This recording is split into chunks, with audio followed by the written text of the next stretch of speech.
हाँ जी, good evening.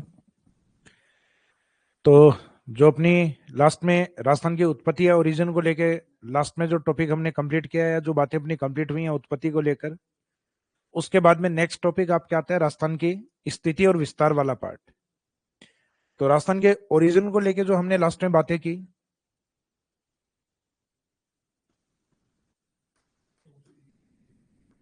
Origin of Rajasthan,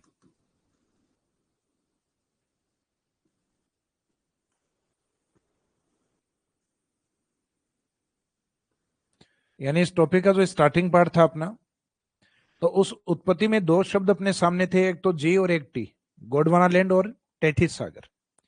तो जो गोंडवाना लैंड पार्ट है, उसमें राजस्थान के दो फिजिकल डिवीजन होते हैं, एक तो अरावली रीजन और एक दूसरा इसमें आता है हाड़ौती रीजन। फिर दूसरा पार्ट है इसमें टेथिस सी, टेथिस सागर,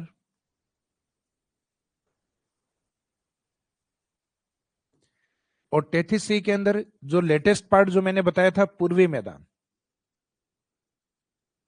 और पूर्वी मैदान के साथ बना हुआ दूसरा भाग यानी जस्ट इससे पहले बना हुआ डेजर्ट या मरुस्थल। तो आपको जनरली इन चार में से दो भाग ही याद रखने हैं कि अरावली राजस्थान में प्राचीन है और पूर्वी मैदान नवीनतम है। तो इनके साथ कौन से रहेंगे? तो अरावली के साथ चट्टानी भाग आपको हाड़ौती रखना था और मैदान के साथ आपको मिट्टी वाला पार्ट डेजर्ट रखना था। तो इसका मीनिंग आप दो को याद रखेंगे तो चारों का सीक्वेंस धीरे धीरे समझ में आ जाएगा कि अरावली के साथ वाला पार्ट हाड़ौती है और मैदान के साथ वाला भाग मरुस्थल है। तो चारों का प्राचीन से नवीन की ओर या नवीन से प्राचीन की ओर क्रम याद रहेगा। और इस चैप्टर के बाद नेक्स्ट पार्ट अपना था राजस्थान की स्थिति और विस्तार को लेकर, यानी इसी टॉपिक का सेकंड पार्ट है। वैसे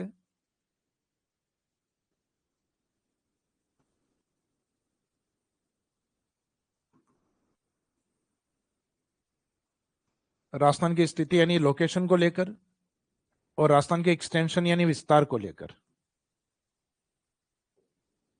तो राजस्थान के लोकेशन को लेकर हम जब बात करते हैं, इसमें दो इंपॉर्टेंट पॉइंट हैं, जिसमें एक लेटीट्यूड यानी अक्षांश और दूसरा होता है लॉन्गिट्यूड या देशांतर। जबकि विस्तार वाला जो पॉइंट है, विस्तार में जैसा ही कल अपन ने डिस्कस किया था कि विस्तार में अपने को एक पॉइंट जिसपे एरिया पे अपने को बात करनी होती है, जिसमें से एक पॉइंट अपना एरिया या क्षेत्रफल है। जिसके पास एरिया होता है उसकी एक अपनी निश्चित आकृति होती है, यानी अपना एक आकार होता है, और जिसके पास आकार होता है उसके चारों ओर उसकी अपनी एक सीमा होती है, यानी बाउंड्री होती है, जो राजस्थान के दो तरीके से है। एक पाकिस्तान की सीमा जो इंटरनेशनल बाउंड्री है, और एक अपने पड़ोसी राज्यों की सीमा जो इंटर स्टेट बाउंड्री है, अर्थात अंतरराष्ट्रीय और अंतरराज्यीय सीमा। तो यहां तक कल अपना ये पार्ट कंप्लीट हो गया था और आज स्टार्ट करेंगे हम राजस्थान की स्थिति। उससे पहले आपके कुछ कमेंट्स वगैरह हैं, तो कमेंट्स में अभी तक कोई ऐसा कोई कमेंट नहीं है। Sakshi Sharma good evening, good evening. तो जो टीचर्स की तैयारी कर रहे हैं या भविष्य में जिनका टीचर बनना एक टारगेट है, उनका एक सपना है, उनका एक लक्ष्य है, तो उन सभी भावी शिक्षकों को मेरी तरफ से आज शिक्षक दिवस की हार्दिक शुभकामनाएं। तो आप अपनी तैयारी में मेहनत, लगन और एक कंटिन्यूटी के साथ लगे रहें, ताकि एग्जाम आते टाइम, यानी जब भी एग्जाम आता है तो अपने को एक बार तो यूं लगता है कि बहुत लंबा टाइम है सर, अभी तो 6-7 महीने बाद है, लेकिन ये कंटिन्यूटी अगर आपकी रही तो इसका मीनिंग आप में कॉन्फिडेंस टाइम के साथ और बढ़ जाएगा। और आप ये सोचते रहे कि अभी तो टाइम है सर, हम पढ़ लेंगे, अभी तो 6 महीने बचे हैं, फिर महीने भर बाद में यूं लगेगा अब भी 5 महीने बचे हैं, और फिर बिल्कुल नजदीक आ जाएंगे तो 2 महीने, उस टाइम बाद में अपन सोचेंगे अब अगली भर्ती कब आएगी वो बताओ सर। तो मीनिंग ये है कि जब भी कोई वैकेंसी होती है तो अपने को उचित समय पढ़ाई करना स्टार्ट कर देना चाहिए। अगर आपकी एज उस एलिजिबिलिटी या योग्यता के अंदर आ गई है तो हमें कंटिन्यूस वो काम करना चाहिए। तो हम अब स्टार्ट करते हैं इसके आगे का पार्ट, यानी ये बातें अपनी जो कल कंप्लीट हो गई थी, उसके बाद में राजस्थान की लोकेशन को लेके अगर हम, यानी स्थिति को लेके जब हम बात करते हैं, तब हमें 2 पॉइंट कवर करने होते हैं, एक तो अक्षांश और एक देशांतर। यानी इसमें फर्स्ट पॉइंट रहेगा अपना राजस्थान की उत्पत्ति के बाद में स्थिति वाला पार्ट,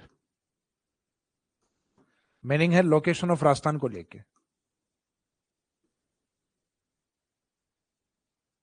लोकेशन ऑफ राजस्थान के जो पॉइंट है वो हमने 2 टारगेट किए हुए हैं। राजस्थान की स्थिति में 2 पॉइंट टारगेट है अपने, एक तो लेटीट्यूड अक्षांश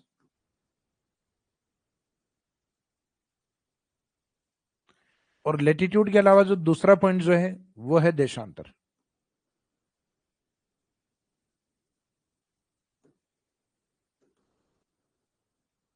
लॉन्गिट्यूड।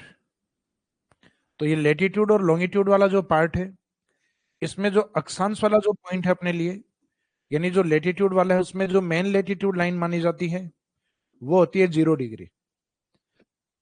जैसे देशांतर है तो देशांतर में भी जो मेन है वो 0 डिग्री है। वो 0 डिग्री देशांतर होती है, जीएमटी लाइन होती है, ग्रीनविच मीन टाइम। और यहां जो 0 डिग्री होती है उसको हम कहते हैं इक्वेटर लाइन, यानी भूमध्य रेखा। तो अक्षांश है वो पृथ्वी के 2 पार्ट्स को डिवाइड करती है, उसका एक पार्ट होता है नॉर्थ और एक दूसरा पार्ट होता है साउथ। तो उसका जो नॉर्थ पार्ट है,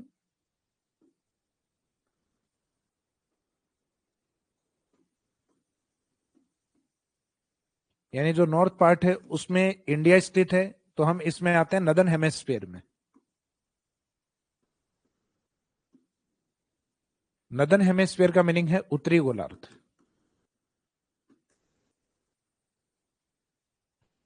इंडिया या राजस्थान का कोई भी पार्ट 0 डिग्री के नीचे नहीं है, तो दक्षिणी गोलार्ध से हमारा कोई रिलेशन नहीं है।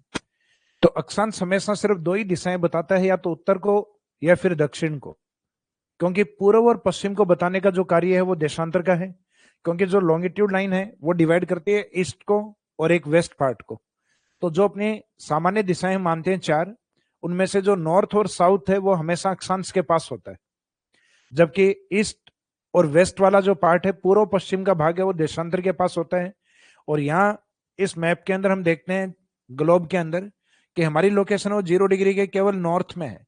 तो अक्षांश में हमारे सिर्फ कौन सी यूनिट काम आती है? नॉर्थ। साउथ की यूनिट कभी काम ही नहीं आती, क्योंकि राजस्थान की स्थिति यहाँ पर है 0 डिग्री के नॉर्थ में। तो एक तो क्वेश्चन अपने ये बनता है कि राजस्थान की स्थिति अक्षांश के आधार पर कौन से गोलार्ध में है। तो अक्षांश के 2 ही गोलार्ध होते हैं 0 डिग्री के अकॉर्डिंग, या तो नॉर्थ होता है या फिर साउथ होता है। तो इसके अकॉर्डिंग आंसर रहेगा अपना उत्तरी अक्षांश या उत्तरी गोलार्ध। फिर देशांतर में, तो देशांतर में 0 डिग्री के अकॉर्डिंग अपने भारत की या राजस्थान की स्थिति है वो केवल पूर्व में है, यानी वहां पे पश्चिम आंसर नहीं होगा, केवल ईस्ट आंसर में रहेगा पूर्व। तो इसका मीनिंग है वहां मानते हैं ईस्टर्न हेमेस्फीयर यानी पूर्वी गोलार्ध।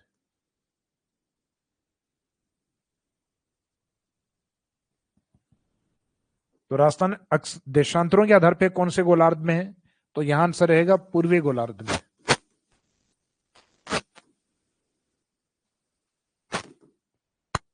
तो ये क्वेश्चन ये बनता है कि राजस्थान की स्थिति अक्षांश और देशांतर के अनुसार, यानी दोनों के अकॉर्डिंग पूछ ली जाए, तो अक्षांश के अकॉर्डिंग तो आंसर आएगा उत्तरी गोलार्ध, और देशांतर के अकॉर्डिंग आएगा आंसर पूर्वी गोलार्ध। तो दोनों मिलकर आंसर रहेंगे उत्तरी एवं पूर्वी गोलार्ध। तो उत्तरी तो किसके अकॉर्डिंग है? 0 डिग्री यानी अक्षांश के अकॉर्डिंग। और पूर्वी किसके अकॉर्डिंग है? देशांतर के अकॉर्डिंग।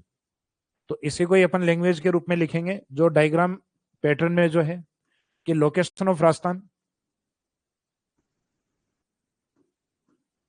राजस्थान की स्थिति अक्षांश एवं देशांतर के अनुसार, अक्षांश एवं देशांतर के अनुसार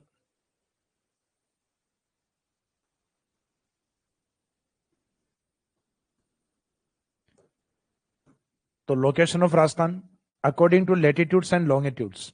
तो लेटीट्यूड्स के अकॉर्डिंग तो हम है नॉर्थ में, और लॉन्गिट्यूड्स के अकॉर्डिंग है हम ईस्ट में। तो लोकेशन कौन सी निकल के आती है? नॉर्थ ईस्ट, यानी उत्तरी पूर्वी, उत्तरी अक्षांश और पूर्वी देशांतर।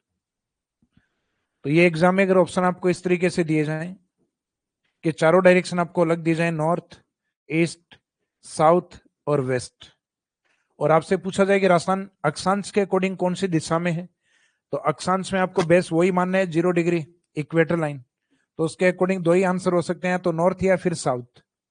तो इसका मीनिंग अक्षांश पूछा है तो ईस्ट और वेस्ट कभी आंसर होगा भी नहीं, तो इसका मीनिंग नॉर्थ साउथ में से एक डिसाइड करना है, और हमें पता है हम साउथ में नहीं है, तो सिर्फ लेटीट्यूड्स के अकॉर्डिंग क्वेश्चन पूछा गया है, अक्षांश के अकॉर्डिंग, तो उसमें आंसर रहेगा नदन हेमेस्फीयर, उत्तरी गोलार्ध या उत्तरी अक्षांश।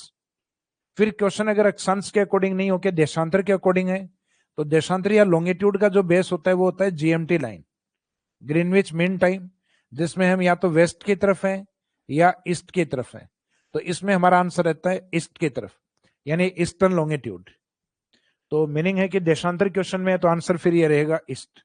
और क्वेश्चन में जैसे यहाँ पे अपन ने इस स्टेटमेंट में दोनों ही एक साथ लिखे हैं कि अक्षांश और देशांतर, तो फिर आंसर दोनों ही रहेंगे उत्तरी एवं पूर्वी, उत्तरी अक्षांश के अकॉर्डिंग और पूर्वी देशांतर के अकॉर्डिंग, इस कारण हमने यहां दोनों को मेंशन किया है, उत्तरी पूर्वी। अभी जो हमारा बेस था वो अक्षांश और देशांतर था। अब अगर बेस अपने देश को बना दिया जाए, यानी आधार अगर भारत को बना दिया जाए, तो फिर राजस्थान की स्थिति कैसी है। तो इंडिया के मैप में आपने राजस्थान को देखा है, और राजस्थान को देखा है तो आपको अच्छे से पता है कि राजस्थान की जो लोकेशन है वो इंडिया में कहां पर है।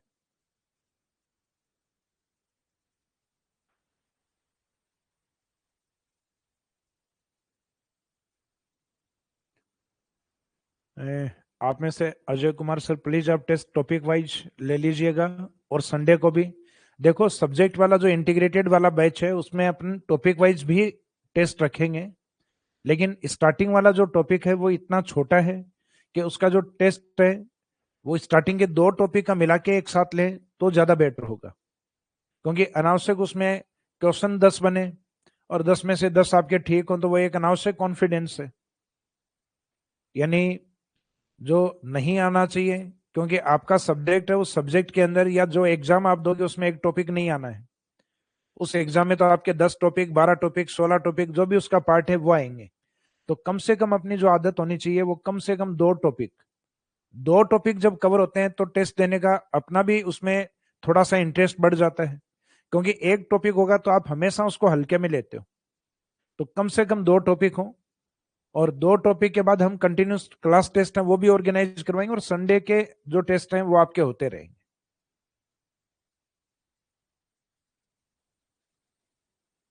हाँ, जहां टॉपिक आपका बड़ा होगा, जैसे फिजिकल डिवीजन भौतिक प्रदेश एक बड़ा टॉपिक है, तो वहां टॉपिक कंप्लीट होते ही अपन टेस्ट वहां ले लेंगे, लेकिन जहां छोटे टॉपिक हैं वहां क्वेश्चन की पॉसिबिलिटीज कम बनती हैं फिर, तो छोटे टॉपिक में मेरा मानना यही है कि छोटे टॉपिक में टेस्ट नहीं, वहां दो कम से कम टॉपिक मिला के हम टेस्ट लें।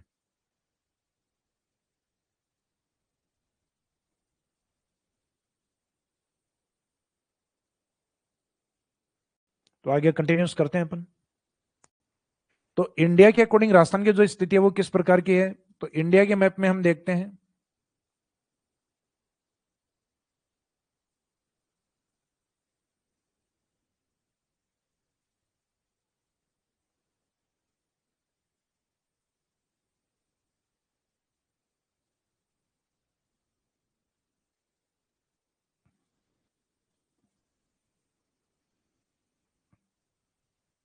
तो इंडिया के नॉर्थ वेस्ट पार्ट में आते हैं अपन, उत्तरी पश्चिमी भाग में।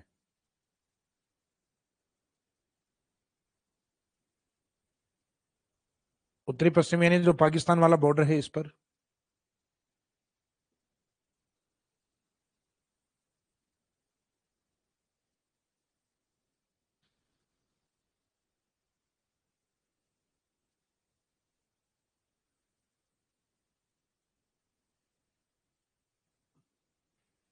तो इंडिया का जो मैप है उस इंडिया के मैप में हम देखते हैं कि राजस्थान की जो लोकेशन है वो इंडिया के नॉर्थ वेस्ट पार्ट में है, उत्तरी पश्चिमी भाग में ये लोकेशन आती है राजस्थान के पास।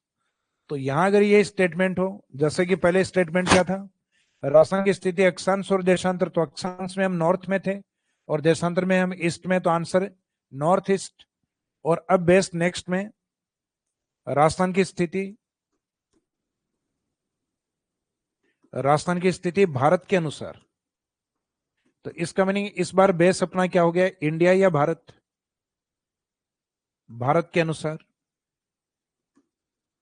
तो इसमें आंसर रहता है अपना नॉर्थ वेस्ट, उत्तरी पश्चिमी भाग। तो ये उत्तरी पश्चिमी वाला जो भाग है, नॉर्थ वेस्ट वाला पार्ट है। तो इस नॉर्थ वेस्ट वाले पार्ट में राजस्थान की लोकेशन है। इंडिया अगर रेफरेंस में हो तो, या जब इंडिया के रेफरेंस में जब राजस्थान को पूछा जाए तो हम नॉर्थ वेस्ट की तरफ हैं। लेकिन यहां बेस इंडिया नहीं मान के अगर कॉन्टिनेंट को मान लिया जाए, यानी बेस अगर एशिया को माना गया है, तो हमारी लोकेशन कैसी हो? तो फॉर एग्जांपल ये अफ्रीका वाला जो पार्ट है, अफ्रीका से नॉर्थ ईस्ट में आता है एशिया, ये अरेबियन कंट्रीज, ये इंडिया की लोकेशन, ये साउथ ईस्ट एशिया वाला जो पार्ट है, फिर ये साइबेरिया रूस, और ये अपने यूराल माउंटेन, यूराल माउंटेन के ईस्ट का पार्ट ये एशिया। तो एशिया का जो उत्तरी भाग है आता है रूस वाला साइबेरिया पार्ट, इसका सदर्न पार्ट है वहां आता है India,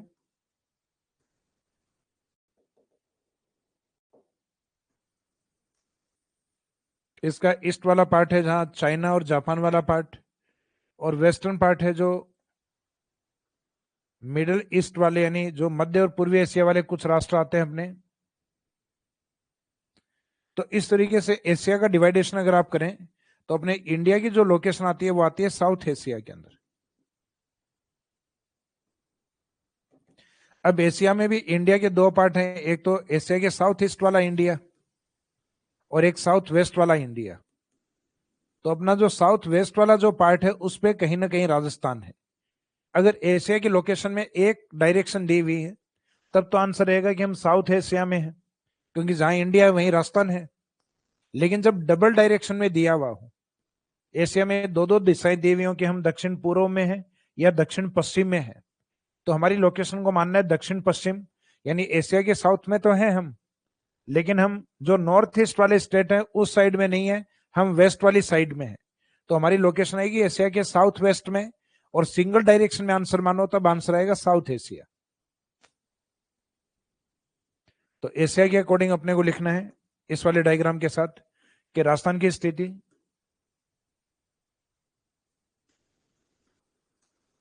location of Rajasthan Asia महाद्वीप के अनुसार।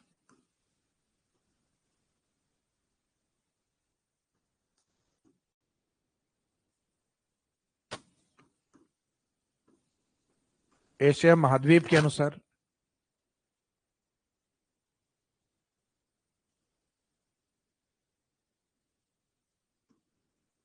साउथ एशिया अर्थात दक्षिणी एशिया, या फिर इसमें डबल डायरेक्शन में हम माने तो साउथ वेस्ट एशिया, दक्षिणी पश्चिमी एशिया।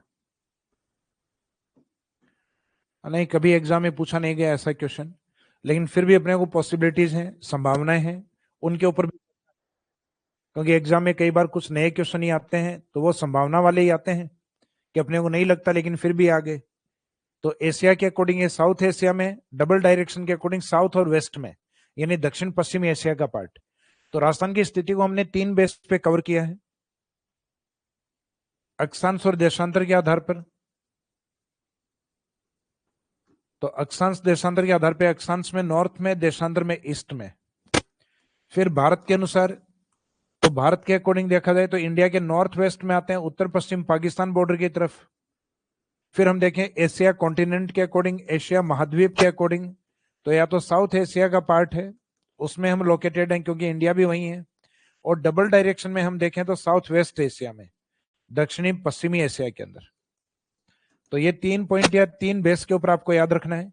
अब इसमें हमारा डिटेल्स में चलेगा ये वाला पार्ट कि अक्षांश में हम कितने डिग्री से कितने डिग्री तक हैं, किस जिले से किस जिले तक हैं, मुख्यतः किस स्थान से किस स्थान तक हैं, और अक्षांशों में हम कितनी दूरी या डिस्टेंस में फैले हुए हैं। फिर वैसे ही डेटा अपने को देशांतर में भी देखने हैं कि हम कितने डिग्री देशांतर, कौन से स्थान, कौन से जिले और कितने डिस्टेंस में फैले हुए हैं। तो अब बात करेंगे हम यहां से इंडिविजुअल, पहले अक्षांशीय विस्तार, उसके बाद में देशांतरीय विस्तार।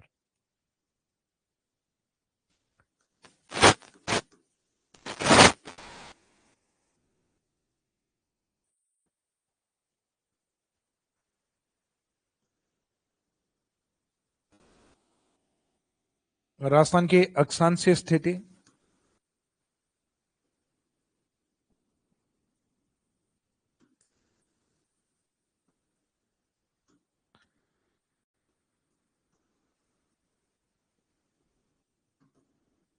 इसमें रहेगी latitudinal location of Rajasthan. Latitudinal location of Rajasthan, Rajasthan की अक्षांशीय स्थिति।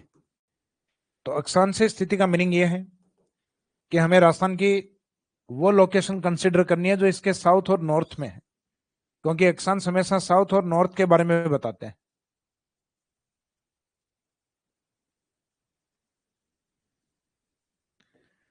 तो इसमें राजस्थान का जो पार्ट है वो 0 डिग्री के नॉर्थ में आता है। ये तो हम डिसाइड कर चुके हैं कि हम अक्षांश में नॉर्थ में या उत्तर में रहेंगे। अब नॉर्थ में कितने डिग्री से, तो ये भी लगभग एक आइडिया आपको है कि भारत की जो स्थिति है वो 0 डिग्री या भूमध्य रेखा से ऊपर की ओर चलने पर लगभग 8 डिग्री 4 मिनट से स्टार्ट होती है। 8 डिग्री 4 मिनट नॉर्थ लैटिट्यूड। तो यहां से कंटिन्यूस 9, 10, 11 इस तरीके से राजस्थान की तरफ चलेंगे तो राजस्थान की स्थिति स्टार्ट होती है 23 डिग्री और 3 मिनट उत्तरी अक्षांश के ऊपर। अब अपने माइंड में कई बार ये आता है कि सर ये तो राजस्थान के दक्षिण में है ना, इसमें उत्तरी अक्षांश क्यों लिखा है? तो उत्तरी अक्षांश कभी भी राजस्थान या इंडिया के अकॉर्डिंग नहीं लिखा हुआ, ये लिखा हुआ है 0 डिग्री के अकॉर्डिंग, कि आप 0 डिग्री के अकॉर्डिंग किस डायरेक्शन में चल रहे हो।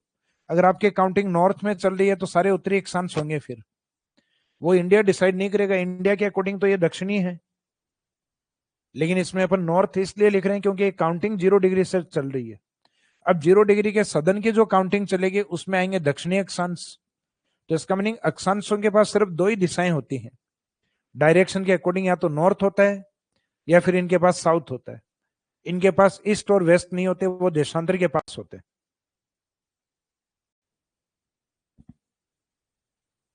तो राजस्थान तक आते आते लगभग कितने डिग्री क्रॉस हो चुके, तो एक तो वो डेटा यहां लिखना है अपने को, लगभग 23 डिग्री और 3 मिनट उत्तरी अक्षांश। अब इस उत्तरी अक्षांश की जो लोकेशन है वो अपने राजस्थान के बांसवाड़ा में बोरकुंडा के अंदर।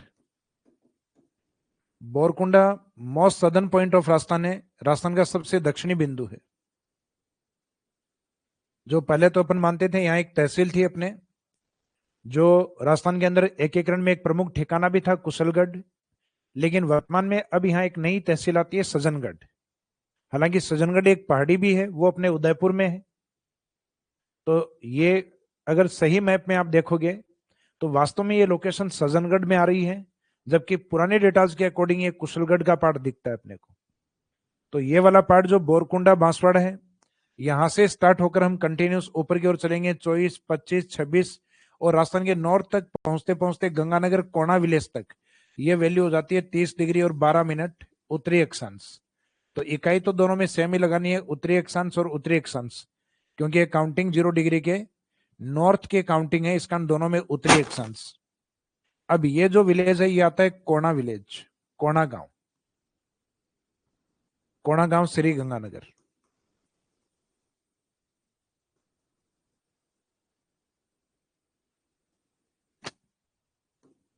कोणा गांव श्री गंगानगर।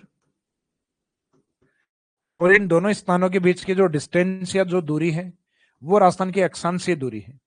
अब कई बार तो इस डिस्टेंस को देख के स्टूडेंट को लगता है कि सर ये तो देशांतर बना दिया आपने। तो देशांतर ऐसे नहीं होता, देशांतर होता है पोलर टू पोलर तक। देशांतर ध्रुव से स्टार्ट होता है और ध्रुव पे समाप्त होता है। ये सिर्फ एक दूरी बताई है, ये दूरी है इन दो लेटिवी रेखाओं के बीच की। तो इसका मीनिंग सीधी लाइन खींचने मीनिंग देशांतर नहीं है, यहाँ दो स्थानों के बीच की दूरी भी हो सकती है। तो ये नॉर्थ और साउथ के बीच की जो डिस्टेंस है ये राजस्थान में अक्षांशीय दूरी अपने 826 किलोमीटर है। तो अक्षांशीय दूरी का मीनिंग हमेशा नॉर्थ साउथ से लेंगे हम। तो जैसे ही मैंने आपको पहले भी कहा था कि अक्षांश सिर्फ दो ही दिशाओं को बताता है, नॉर्थ और साउथ। तो इसका मीनिंग राजस्थान की अक्षांशीय दूरी कितनी है? 826। तो इसका मीनिंग अक्षांशीय दूरी है, इसका मीनिंग है नॉर्थ और साउथ के बीच की डिस्टेंस है। तो इसको डायरेक्शन के अकॉर्डिंग भी पूछ सकते हैं कि राजस्थान के उत्तर दक्षिण की दूरी कितनी है। तो उत्तर दक्षिण की दूरी का मीनिंग अक्षांशीय दूरी। तो अक्षांशीय दूरी 826 है, तो उत्तर दक्षिण की दूरी भी 826। गंगानगर कोणा से बांसवाड़ा के बोरकुंड या बोरकुंडा की डिस्टेंस कितनी है? तो भी आंसर रहेगा सेम 826। या 23-3 से लेकर 30-12 दोनों उत्तरी अक्षांशों के बीच की दूरी कितनी है, तब भी सेम आंसर रहेगा 826। तो एग्जामिनर का पूछने का तरीका कहीं से भी हो सकता है कि राजस्थान की अक्षांशीय दूरी, उत्तर दक्षिण की दूरी, कोणा से बोरकुंडा के बीच की दूरी, इन सब का आंसर आपको 826 रखना है। अब इसी डेटा को अपने को किस तरीके से लिखना होता है, जैसे राजस्थान में जो लेटीट्यूड या अक्षांश है वो कितने डिग्री से स्टार्ट होते हैं, लगभग 23 डिग्री और 3 मिनट। उत्तरी अक्षांश से स्टार्ट होकर ये चलते हैं अपने 30 डिग्री 12 मिनट उत्तरी अक्षांश तक। अब इन अक्षांशों की जो स्थिति है वो कौन से स्थान से है, वो स्थान राजस्थान के कौन से डिस्ट्रिक्ट या जिले में है, उन स्थानों के बीच की यानी राजस्थान के सदर्न पॉइंट और नॉर्थ पॉइंट के बीच की दूरी कितनी है, जो भी आपको बताई थी वो पॉइंट। तो इसका मीनिंग एग्जाम में इनमें से क्वेश्चन क्या आ सकते हैं, उसके लिए ये फॉर्मेट ज्यादा ठीक है अपने। बाकी तो हम ऑलरेडी देख चुके हैं यहाँ पर ये वाला फॉर्मेट, इसी को अपन थ्योरेटिकल पार्ट में लिख रहे हैं। तो ये जो 23-3 वाला जो पॉइंट है इसमें लोकेशन अपनी स्थान, ये स्थान आता है बांसवाड़ा का बोरकुंडा।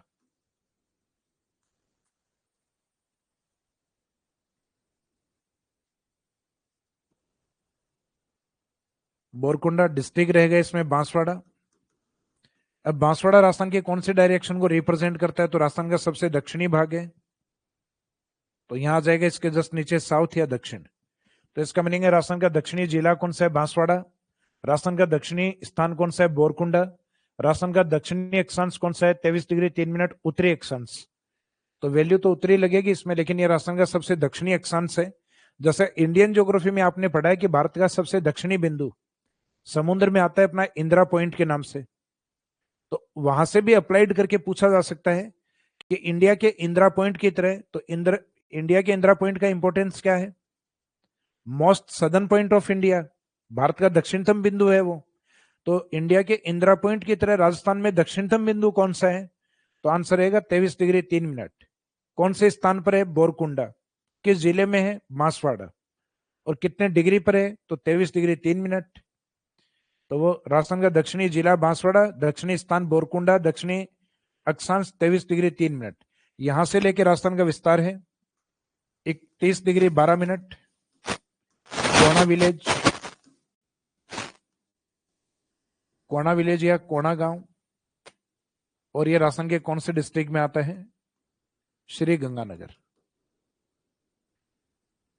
और इसके जो डायरेक्शन है वो राजस्थान के उत्तर में, और उत्तर और दक्षिण के बीच की जो डिस्टेंस या जो दूरी होती है ये होती है 826 किलोमीटर यानी 826 किलोमीटर।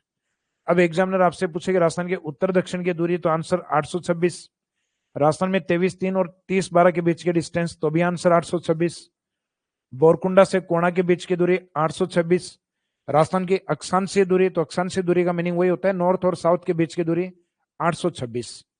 तो इसका मीनिंग है कि ये वाली जो डिस्टेंस है ये इन सब पॉइंट्स और इन सब पॉइंट्स के बीच की, यानी ये जो डिफरेंट साइड में लिखे हुए हैं इनके बीच की डिस्टेंस ये पूरी क्या है, 826 किलोमीटर। तो यहां तक किसी को डाउट,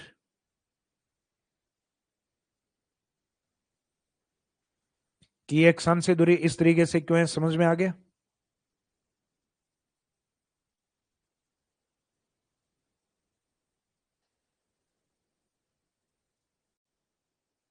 आप लोगों के कमेंट नहीं आते तो मैं समझ आता हूं कि समझ में आ रहा है आप लोगों को। Very good. हालांकि समझ में आए तब तक कमेंट करना भी नहीं है, जो कुछ चीजें टफ लगे समझ में नहीं आए वहां कमेंट कर देना है कि ये सर एक बार वापस रिपीट करो, समझ में नहीं आ रहा। तो हम आगे कंटिन्यू चलते हैं इसमें। तो राजस्थान की अक्षांशीय स्थिति हमें समझ में आ गई। अब इसके अक्षांशीय स्थिति को लेकर कुछ अप्लाइड क्वेश्चन बनते हैं। वो अप्लाइड क्वेश्चन क्या बन सकते हैं उनके ऊपर बात करते हैं। एक तो राजस्थान में अक्षांश विस्तार कितने डिग्री में फैला हुआ है एंड राजस्थान कितने अक्षांशों में है। फिर कोई इंपोर्टेंट अक्षांश राजस्थान से रिलेवेंट हो, जैसे कर्क रेखा है, ट्रॉपिक ऑफ कैंसर, तो उस अक्षांश के बारे में अपने को चर्चा करनी है। फिर अक्षांश रेखाओं को स्पेसिफिक हम क्लाइमेट लाइन के रूप में जलवायु रेखाओं के रूप में डिफाइन करते हैं। तो ये 2-3 पॉइंट अक्षांशों के बारे में बचे हुए हैं, तो वो हम इसमें कवर करेंगे।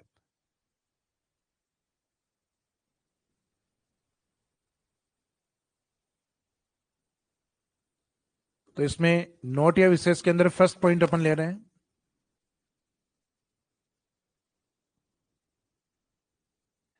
राजस्थान का जो नॉर्थ और साउथ वाला जो पॉइंट है, इन दोनों के बीच का जो डिफरेंस या अंतर जो होता है, दक्षिण और उत्तर के बीच का अंतर, तो सदर्न पॉइंट कितने पे था अपना, 23 डिग्री और 3 मिनट, और ये जो अपर पॉइंट यानी ऊपर की तरफ था वो 30 डिग्री और 12 मिनट। अब अगर आपको इनमें से कोई घटाने के लिए बोले तो 12 में से 3 को घटाएंगे, कितना आएगा, 9 मिनट, और 30 डिग्री में से 23 को घटाएंगे, कितना आएगा, 60 डिग्री। तो राजस्थान लगभग कितने डिग्री अक्षांशों में फैला हुआ है, सिंपल पूछा जाए। एक तो ये पूछा जाए अक्षांशीय स्थिति कौन सी है, तब तो अपने को बताना है 23-3 से और 30-12 तक, उत्तरी अक्षांश से लेके उत्तरी अक्षांश तक। और एक सिंपल दोनों अक्षांशों के बारे में आपको गैप के बारे में पूछ लिया जाए तो वो गैप आता है 60 डिग्री 9 मिनट। और गैप के अंदर कभी डायरेक्शन यूज नहीं होती है। जब भी किन्हीं दो अक्षांश या दो देशांतरों का गैप आप जब निकालें तो उन गैप के साथ में कोई भी डायरेक्शन यूज नहीं करनी है कभी। तो इसमें डायरेक्शन यूज नहीं करेंगे अपन। तो नोट या विशेष में फर्स्ट पॉइंट है 60 डिग्री 9 मिनट। अक्षांशों में राजस्थान का विस्तार है, अक्षांशों में राजस्थान का विस्तार है। तो मीनिंग क्वेश्चन ये है कि राजस्थान का जो अक्षांशीय विस्तार है वो कितने अक्षांशों में है, तो आंसर आ जाएगा 60 डिग्री और 9 मिनट अक्षांश में। फिर दूसरा पॉइंट आपका यहां आता है,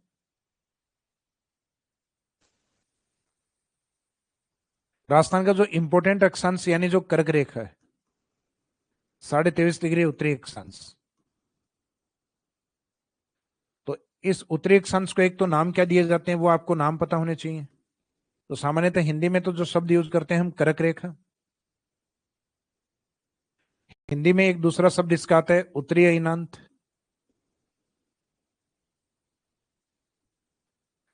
यानी ये उत्तर में वो रेखा मानी जाती है जहां अयन या सूर्य का अंत होता है, समाप्त होता है। और सूर्य उत्तरी गोलार्ध में वहीं तक आ सकता है जहां तक पृथ्वी अपने एक्सिस पॉइंट पे झुकी हुई है। तो जैसा कि आप लोगों को ध्यान है पृथ्वी अपने एक्सिस पॉइंट पे 23.5 डिग्री झुकी हुई है।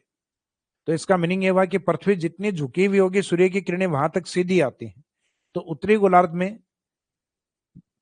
जहां तक सूर्य सीधा आता है तो इसको कहा जाता है नदन सोलस्टाइस, उत्तरी अयनांत। यानी जहां तक सूर्य की किरणों का अंत होता है उत्तर में उसको कहते हैं उत्तरी अयनांत। तो सूर्य की किरणों का अंत या समापन वहां होगा जितनी पृथ्वी झुकी हुई होगी। तो पृथ्वी अपने एक्सिस पॉइंट पे जितनी टिल्ट होती है, झुकी हुई होती है, वहां तक सूर्य की किरणें सीधी आती हैं। तो सीधी किरणें उत्तरी गोलार्ध में 23.5 तक, क्योंकि पृथ्वी 23.5 डिग्री है।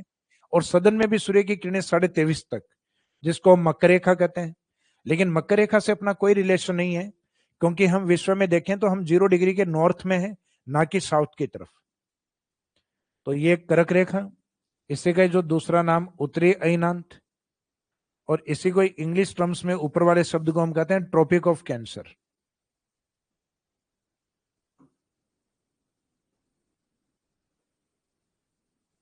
तो ट्रॉपिक ऑफ कैंसर ये बड़ा सामान्य सा शब्द हो गया आजकल। तो जरूरी नहीं आपको एग्जाम में कर्क रेखा ही दिया जाए, ये इंग्लिश वाला शब्द हिंदी में लिख के दिया जा सकता है। ये इस तरीके से लिख देंगे ट्रॉपिक ऑफ कैंसर।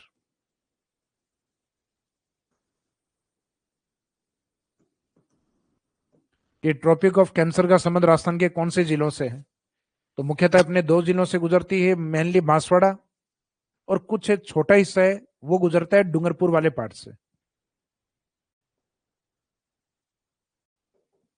तो इसमें एक तो हो गया अपना कर्क रेखा वाला पार्ट, दूसरा इसका जो उत्तरी अयनांत। तो उत्तरी अयनांत को इंग्लिश टर्म्स में जनरली उत्तर में है तो इसका मीनिंग है नॉर्थ से, इसका मीनिंग रहेगा नदन सोलस्टाइस। तो नदन सोलस्टाइस की स्थिति है उत्तरी अयनांत यानी कर्क रेखा की। तो कर्क रेखा तो लगभग सबको ध्यान ही रहता है, आप ये ध्यान रखना इसमें उत्तरी अयनांत भी इसका नाम है। और इसी कर्क रेखा के लिए इंग्लिश टर्म्स क्या यूज होती है, ट्रॉपिक ऑफ कैंसर। अब राजस्थान के कौन से एरिया से गुजरती है, तो ये राजस्थान का सदर्न पार्ट है, दक्षिणी भाग है।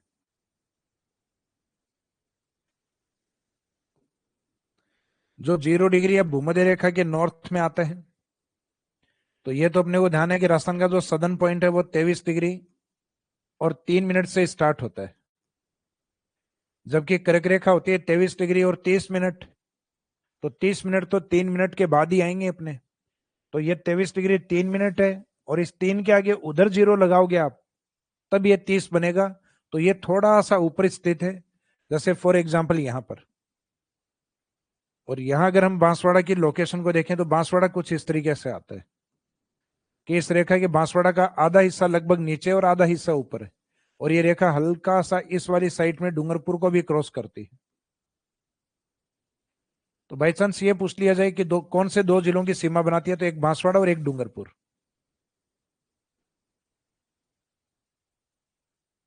सिंपल क्वेश्चन पूछा जाए कि मोस्टली किस जिले से गुजरती है, या अधिकांश एरिया इसका किस जिले में है, तो अधिकांश हिस्सा बांसवाड़ा की तरफ है। तो ये जो लोकेशन होती है, ये होती है अपनी 23.5 डिग्री उत्तरी अक्षांश, क्योंकि 0 डिग्री के नॉर्थ वाले अक्षांश चल रहे हैं, तो इसमें भी उत्तरी अक्षांश ही रहेगा। और इसी 23.5 डिग्री उत्तरी अक्षांश को हम कहते हैं कर्क रेखा, जिसके राजस्थान में डिस्टेंस इन राजस्थान, इसके राजस्थान में डिस्टेंस या राजस्थान में दूरी कितनी है।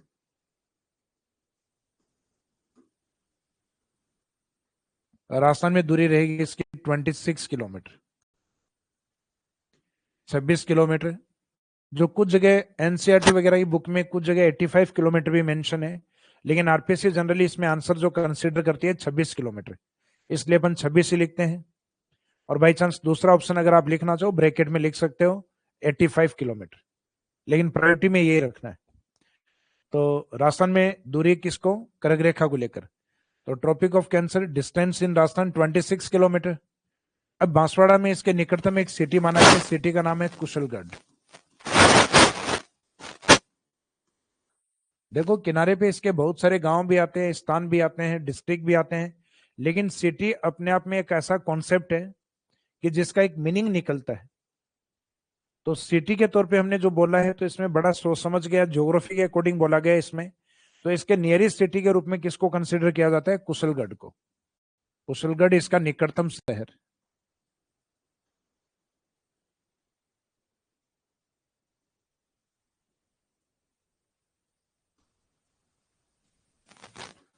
राजस्थान में इसका नियरेस्ट सिटी है।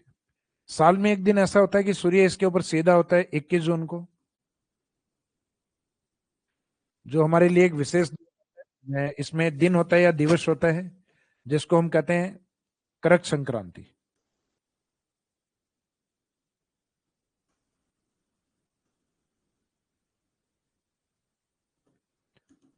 करक संक्रांति दिवस।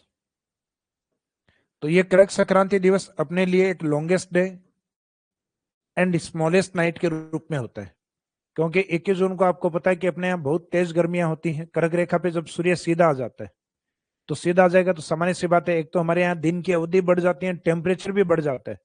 तो ये हमारे लिए longest day and smallest night, सबसे बड़ा दिन होता है और एक सबसे छोटी रात होती है।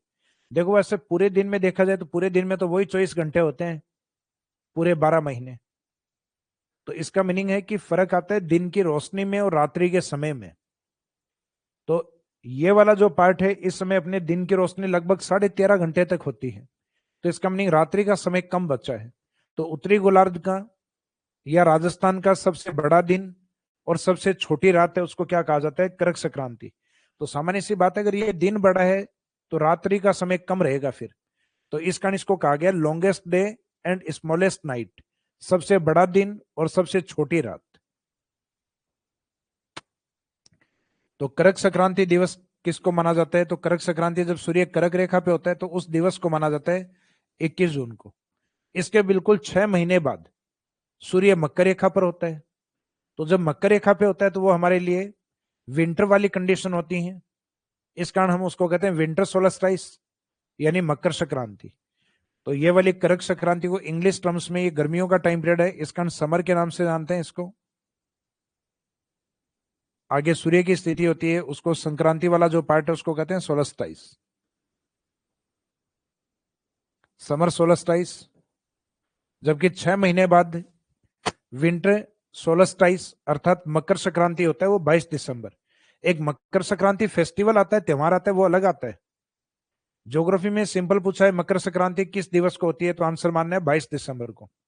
और एक मकर संक्रांति महोत्सव या काइट फेस्टिवल कब मनाया जाता है, तो पतंग उड़ाने वाले महोत्सव के बारे में बताना है फिर आपको, और वो आपको अच्छी तरीके से पता है, 14 जनवरी को मनाते हैं हम। तो काइट फेस्टिवल अलग है, वो मकर संक्रांति फेस्टिवल है, और ये मकर संक्रांति विंटर सोलस्टाइस है, तो ये अपने समर सोलस्टाइस वाला कर्क संक्रांति के रूप में। तो अब यहाँ कुछ एक डिटेल्स हैं जिनके बारे में अपने को पता होना चाहिए कि जो कर्क रेखा यानी 23.5 डिग्री जो है वो हमारे लिए नॉर्थ लेटीट्यूड वाली है, वो अपने लिए कर्क रेखा। Tropic of cancer line,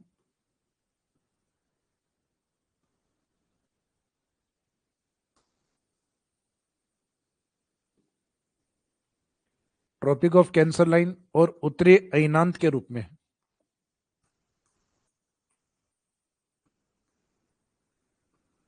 Rajasthan के कितने जिलों से गुजरती है, तो 23.5 डिग्री उत्तरी अक्षांश मुख्यतः बांसवाड़ा। अगर ये ऑप्शन में नहीं हो या इसके साथ एक डिस्ट्रिक्ट और हो तो आंसर अपन डूंगरपुर को भी शामिल करेंगे कि मुख्यतः बांसवाड़ा और डूंगरपुर से गुजरती है। राजस्थान में इसकी जो डिस्टेंस या जो लंबाई है वो कितनी है, तो इसकी जो टोटल लेंथ या लंबाई है वो 26 किलोमीटर, 26 किलोमीटर। ऑप्शन ही ना हो तब बाद में मजबूरी में आंसर हमें 85 किलोमीटर ये भी कंसिडर कर लेना है। फिर बाद में इसके निकटतम शहर या सिटी कौन सा माना गया है, तो nearest city from tropic of cancer, कर्क रेखा से निकटतम शहर अपने कुशलगढ़, कुशलगढ़ बांसवाड़ा। अब हमने अभी इसमें एक कॉन्सेप्ट यूज किया है निकटतम शहर, तो सिटी का मीनिंग 1971 1971 की पॉपुलेशन सेंसस में सिटी का मीनिंग बताया गया कि सिटी वो ज्योग्राफिकल एरिया होगा, वो भौगोलिक क्षेत्र होगा जिसके पास कम से कम 5,000 या इससे अधिक जनसंख्या हो। तो पॉपुलेशन क्राइटेरिया या जनसंख्या का जो टारगेट है इसमें कम से कम 5,000 का दिया गया है, इससे ऊपर भी हो सकता है। फिर सिटी के बाद में इसमें जो कॉन्सेप्ट आता है,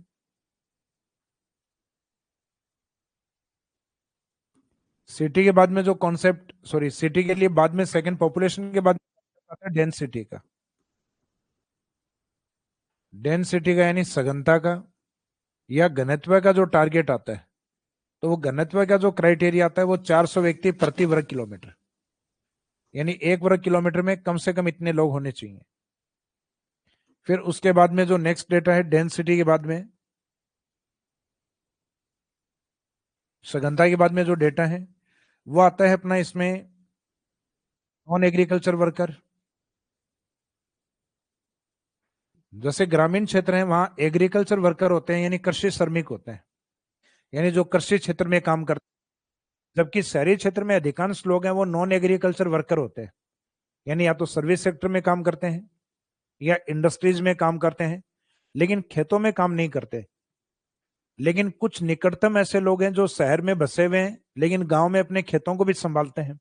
तो ऐसों के लिए कुछ एक क्राइटेरिया इसमें रखा गया है कि निकटतम जो लोग हैं वो शहरी क्षेत्रों में भी शिफ्ट हो सकते हैं, गांव में जाके अपनी कृषि भी संभाल सकते हैं। तो इस कारण इन्होंने नॉन एग्रीकल्चर वर्कर का जो क्राइटेरिया वो 75% एंड मोर देन रखा है, यानी उस क्षेत्र में जो रहने वाले लोग हैं वो 75% कम से कम गैर कृषि कार्यों में लगे हुए हों। 75% कम से कम या इससे भी अधिक नॉन एग्रीकल्चर वर्कर होने चाहिए, यानी कृषि कार्य में नहीं लगे हुए हों, गैर कृषि कार्य में, यानी गैर कृषि श्रमिक, नॉन एग्रीकल्चर वर्कर। फिर उस एरिया में अपने जो सिविक बॉडी यानी शहरी जो निकाय होते हैं,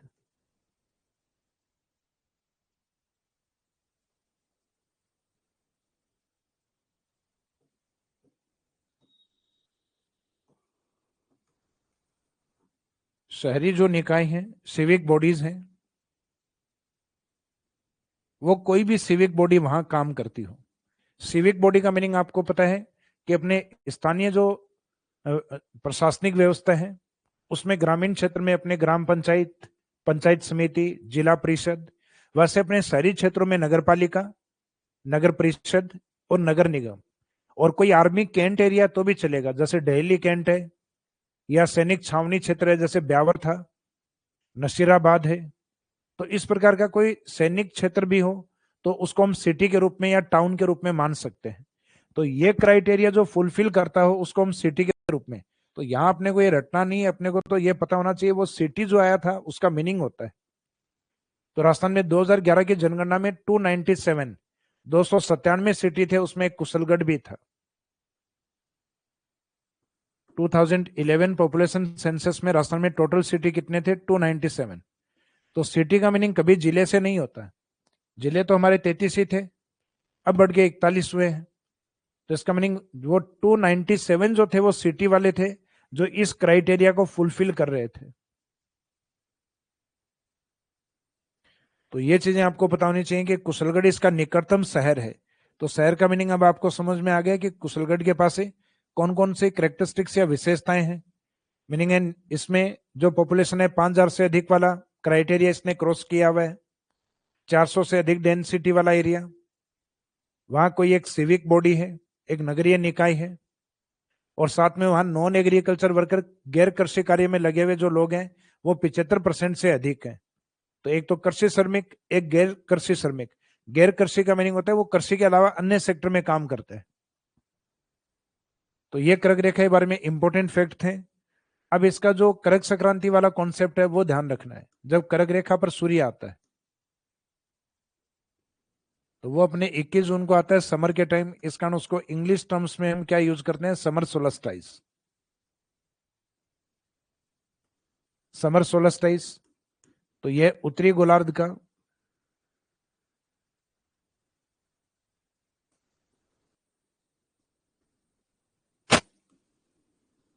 ये उत्तरी गोलार्ध का सबसे बड़ा दिन।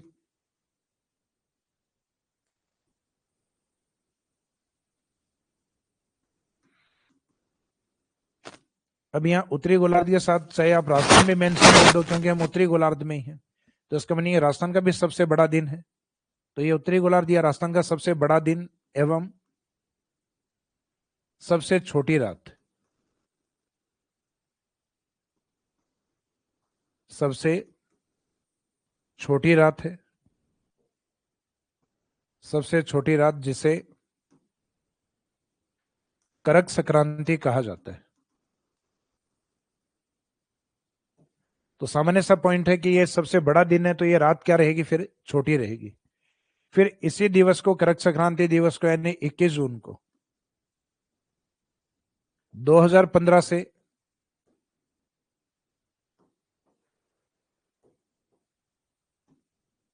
अंतर्राष्ट्रीय योग दिवस के रूप में मनाया जा रहा है।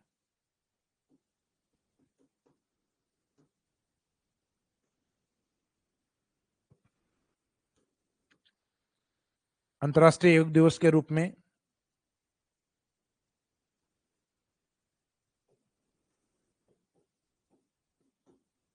अंतर्राष्ट्रीय योग दिवस के रूप में मनाया जा रहा है।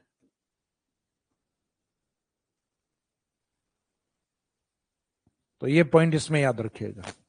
और अंतर्राष्ट्रीय योग दिवस आपको पता है कि आजकल 21 जून है, ये तो आपको क्वेश्चन में ही देने लग गए हैं। आजकल इनकी थीम पूछने लग गए हैं, तो थीम के आधार पे लगभग अपने को जो करंट डेटा होते हैं उनके ऊपर डिपेंड होना होता है। तो डेट तो आजकल इतना ज्यादा इंपॉर्टेंस नहीं रहा, लेकिन ये नहीं कहेंगे इंपॉर्टेंस ही नहीं है, लेकिन फिर भी आजकल थीम पढ़ के जाना जरूरी है। क्यों? क्योंकि जनरली स्टूडेंट हैं जो 8-10 इंपॉर्टेंट डे हैं जिनको रट रखे हैं सबने, तो एग्जामिनर को भी समझ में आ गया। इस कारण आजकल वो डेट क्या है पहले क्वेश्चन में ही दे देता है कि 21 जून को अंतर्राष्ट्रीय योग दिवस मनाया जाता है। तो इतना ही तो हमें पता था, तो हमारे वाली जानकारी तो क्वेश्चन में ही आ जाती है पूरी। तो इसकी थीम क्या है? तो इस बार जो 2025 में थीम रखी है वो वन अर्थ वन हेल्थ, अर्थात एक पृथ्वी एक स्वास्थ्य। तो ये तो हर साल अपडेट करनी पड़ेगी, तो 2025 की जो थीम है वो ध्यान रखिए इसमें।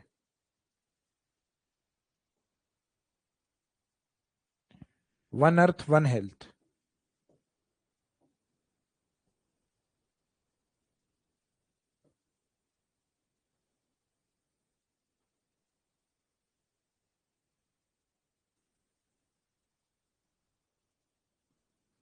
एक पृथ्वी एक स्वास्थ्य।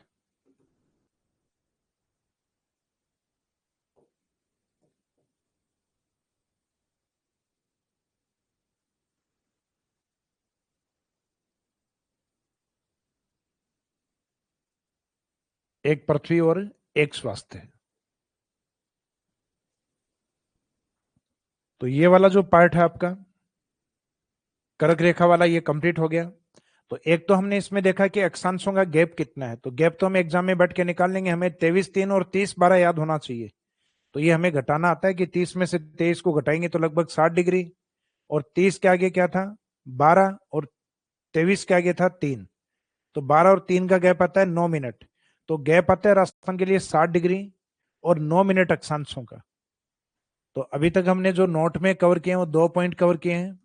एक तो अक्षांशों का गैप कवर किया है 60 डिग्री और 9 मिनट अक्षांशों में राजस्थान का विस्तार है, और एक इंपॉर्टेंट अक्षांश हमने कवर किया है 23.5 डिग्री उत्तरी अक्षांश, यानी हमने कर्क रेखा को कवर किया है। बाद में जो नेक्स्ट पॉइंट इसमें आता है कर्क रेखा के बाद, वो आता है अक्षांश रेखाओं को लेकर, कि जो अक्षांश रेखाएं होती हैं उनकी वैल्यू किसके रूप में होती है। तो अक्षांशों को जलवायु रेखाएं भी कहा जाता है।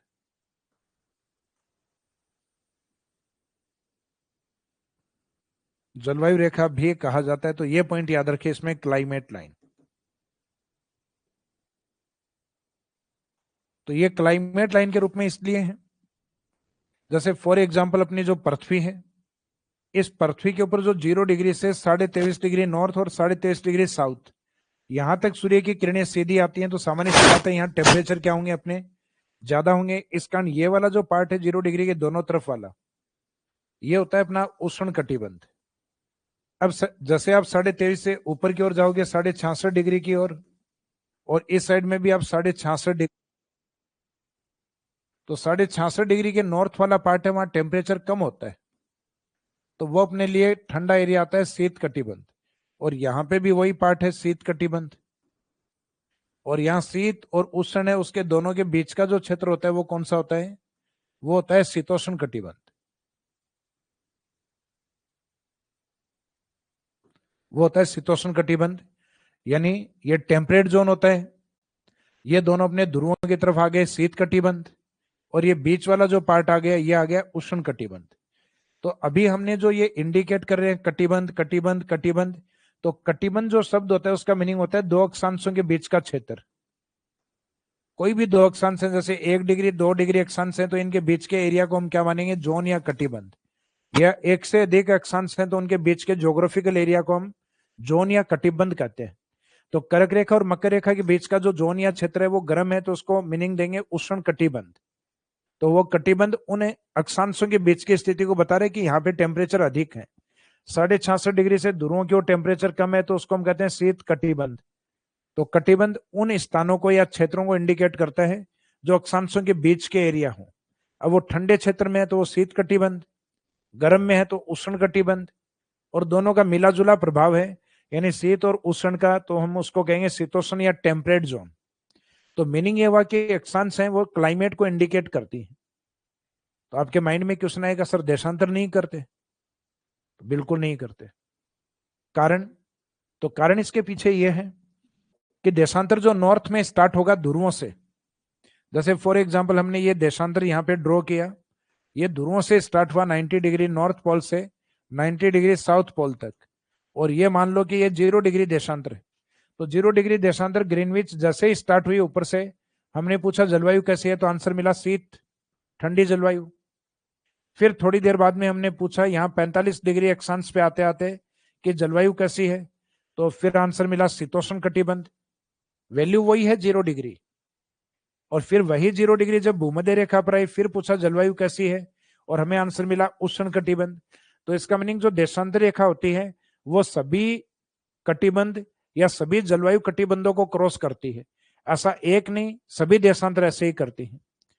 यानी चाहे 2 डिग्री हो 3 डिग्री हो, पृथ्वी के पीछे वाले हिस्से तक 180 डिग्री तक ऐसा ही है। तो इसका मीनिंग है देशांतरों के ऊपर एक ही देशांतर पे क्लाइमेट वेरिएशन बहुत ज्यादा होते हैं, इस कारण वो फिक्स क्लाइमेट को नहीं बता पाती, जबकि अक्षांशों में ऐसा नहीं होता। अक्षांशों में जैसे मैंने कहा कि 0 डिग्री अक्षांश भूमध्य रेखा की जलवायु बताओ, तो आप तुरंत कहोगे उष्ण कटिबंधीय है। आपसे पूछा 80 डिग्री या 90 डिग्री की जलवायु बताओ अक्षांशों में, तो आप बताओगे ध्रुवों पे है, शीत कटिबंध है। आपसे पूछा गया कि जो 45 या 60 डिग्री के आसपास के अक्षांश हैं, तो आप कहोगे ये तो 23 और 66.5 के बीच वाला पार्ट है, तो लगभग टेम्परेट या शीतोष्ण कटिबंधीय जलवायु है। तो मीनिंग अक्षांश पे आप जलवायु तुरंत बता देते हैं। तो इस कारण latitude lines are known as climate line. इस कारण लेटिवी रेखाएं, अक्षांश रेखाओं को जलवायु रेखाएं कहा जाता है, जबकि देशांतर रेखाओं के लिए शब्द अलग यूज होता है, उनको टाइम और डेट के लिए बनाया जाता है, यानी उनको समय और तिथि रेखा का दर्जा दिया जाता है देशांतरों को, ना कि जलवायु रेखाओं का। तो एक लास्ट में इसीलिए हमने लिखा है कि अक्षांशों को जलवायु रेखाएं कहा जाता है, जलवायु रेखा कहा जाता है।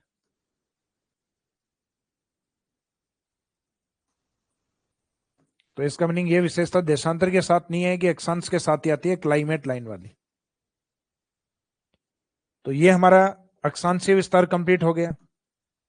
अब अक्षांशीय विस्तार के बाद में दूसरा विस्तार अपना जुड़ा हुआ है देशांतरीय विस्तार। अब देशांतरीय विस्तार में भी पॉइंट हम लगभग इसी तरीके से कवर करेंगे।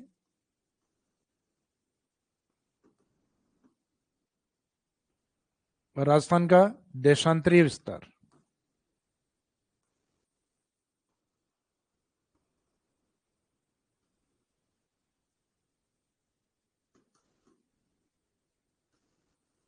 इसका मीनिंग है लॉन्गिट्यूडनल लोकेशन या एक्सटेंशन ऑफ राजस्थान। अक्षांशीय विस्तार या अक्षांशीय स्थिति, तो इसमें लॉन्गिट्यूडनल लोकेशन या लॉन्गिट्यूडनल एक्सटेंशन ऑफ राजस्थान। तो इसका मीनिंग ये लिया जाता है कि राजस्थान का जो देशांतरीय विस्तार है उसमें भी बेस अपने 0 डिग्री है, लेकिन इसमें बेस रहेगा 0 डिग्री ग्रीनविच, क्योंकि अक्षांशों का बेस होता है 0 डिग्री भूमध्य रेखा और देशांतरों का बेस होता है ग्रीनविच लाइन, यानी जिसको हम जीएमटी लाइन बोलते हैं, Greenwich mean time line. Greenwich मध्याह्न रेखा जो है, यहां से हम कंटिन्यूस राजस्थान की ओर चले तो हमारे जो देशांतर हैं वो ईस्ट वाले काउंट होंगे। और ये हम चैप्टर में पहले भी बात कर चुके हैं, अक्षांशों में हम उत्तर में हैं, देशांतरों में हम पूर्व में हैं। तो पूर्व में हम कंटिन्यूस चलेंगे तो राजस्थान की जो स्थिति आती है वो 69.5 डिग्री यानी 69 डिग्री और 30 मिनट पूर्वी देशांतर से लेकर, यानी यहां जैसलमेर में सम तहसील के पास में एक जगह आती है कटरा।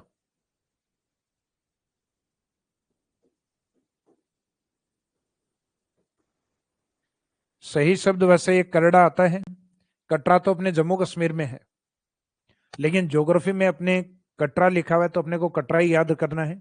लेकिन नॉलेज अपने को होना चाहिए कि वास्तव में कटरा नहीं करड़ा है। तो आज नहीं तो कल या आने वाले किसी न किसी दिन ये स्थिति ठीक होगी। फिर यहां से हम स्टार्ट होते हैं 69 डिग्री 30 मिनट, और यहीं पे जैसलमेर का एरिया काफी बड़ा है, जैसे नॉर्थ और साउथ की तरफ। तो लगभग जो 17 डिग्री इसका जो राउंड फिगर है, यानी 69 डिग्री का आगे 70 डिग्री, तो ये जो 70 डिग्री जो ईस्टर्न लॉन्गिट्यूड आता है ये भी अपने जैसलमेर में ही आता है। तो ये कई बार पूछ लिया जाता है कि 17 डिग्री पूर्वी देशांतर राजस्थान के किस जिले से, तो जहां 69.5 है अप्रोक्सीमेट 17 डिग्री भी वहीं पर है, यानी ओनली जैसलमेर के अंदर ही है। और फिर इसके आगे कंटिन्यूस हम चलते रहे 71, 72, 73, तो राजस्थान के पूर्व तक पहुंचते पहुंचते अपने कितने देशांतर, 78 डिग्री और 17 मिनट ईस्टर्न लॉन्गिट्यूड अपने कंप्लीट हो जाते हैं, जो कि राजस्थान के कौन से जिले पर आता है, धौलपुर। और यहां पे एक स्थान आता है सिलाना, सिलाना या जिसको हम कहते हैं सिलावट विलेज। तो यहां सिलाना तक और इन दोनों स्थान यानी 69 डिग्री 30 मिनट कटरा या करड़ा से लेकर सिलाना धौलपुर के बीच की जो डिस्टेंस है वो अपनी अक्षांशीय दूरी से थोड़ी ज्यादा है। तो अभी मैंने आपको थोड़ी देर पहले अक्षांशीय दूरी बताई थी 826, या आती है 869, 869, 869 किलोमीटर। तो इसको लिखने का तरीका भी अपना वही है, ताकि इजीली अपने को क्वेश्चन फॉर्मेट समझ में आ जाए कि देशांतर कितने डिग्री पर, इसमें कौन से स्थान से स्थान तक वो स्थान है, वो कौन से जिलों में है, और उनके बीच की जो डिस्टेंस या दूरी है वो कितनी है। तो देशांतर भी मैंने आपको बताया था कि राजस्थान में 69 डिग्री 30 मिनट पूर्वी देशांतर से लेकर, यानी जो राजस्थान के पश्चिम में है यहाँ पर 69 डिग्री 30 मिनट पूर्वी देशांतर से लेकर 78 डिग्री और 17 मिनट पूर्वी देशांतर तक। फिर ये 69 डिग्री 30 मिनट ये जो स्थान आता है अपना, ये आता है पश्चिमी राजस्थान कटरा में, यानी जो करड़ा लोकेशन है सही में, डिस्ट्रिक्ट आता है जैसलमेर, ये सम तहसील में लगता है। और ये जैसलमेर राजस्थान के कौन से पार्ट को इंडिकेट करता है? पश्चिम को।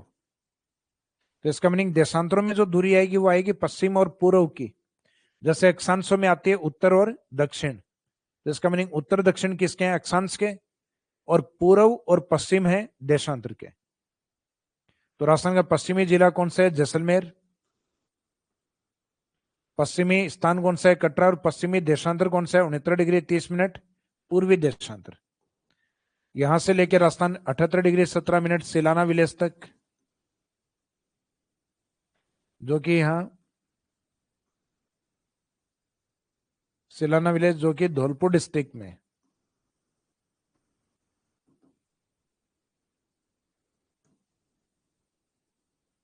राजाखेड़ा तहसील में आता है।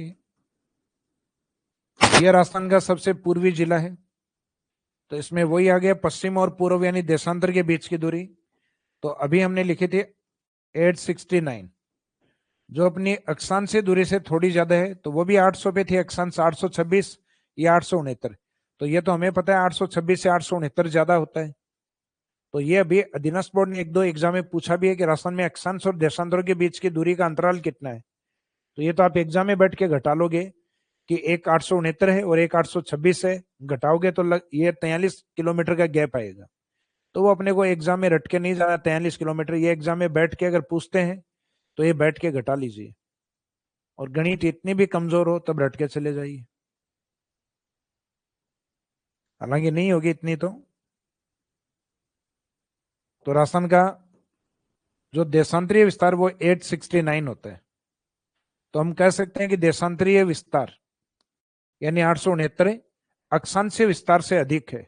तो longitudinal distance greater than latitudinal distance, इसका मीनिंग देशांतरीय जो दूरी है वो अक्षांशीय दूरी या गैप है उससे ज्यादा है। तो बिल्कुल ज्यादा 826 से 869 है।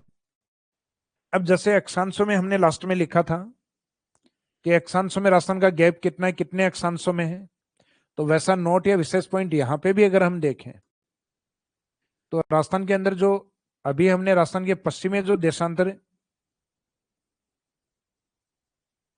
या जो वैल्यू लिखी थी वो थी 69 डिग्री 30 मिनट पूर्वी देशांतर, और ईस्ट में जो देखी थी वो थी अपने 78 डिग्री और 17 मिनट पूर्वी देशांतर।